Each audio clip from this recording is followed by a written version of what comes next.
আপনি কি জানেন পৃথিবীর মধ্যে সবচেয়ে বেশি পড়া হয় কোন বইগুলা? কোরআন, বেদ, বাইবেল নাকি অন্য কোনো বই? ৫ নম্বরে আছে the Lord of the ring, যার লেখক J.R.R. টলকিন। এটা একটা বিখ্যাত নোবেল ফ্যান্টাসি বই।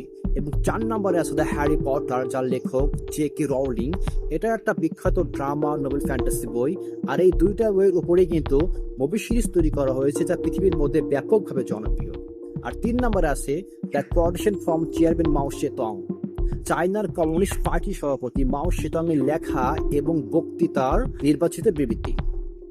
আর ২ নম্বরে যে বইটা আছে যা পৃথিবীর মধ্যে সবচেয়ে বেশি পড়া হয় সেটা হলো বাইবেল। আর এটা খ্রিস্টান ধর্ম অবলম্বীদের প্রধান ধর্মগ্রন্থ। আর নাম্বার ১-এ যে বইটা আছে যা পৃথিবীর মধ্যে সবচেয়ে বেশি জনপ্রিয়, সবচেয়ে বেশি মানুষ পড়ে, সেটা হলো দ্য কোরআন।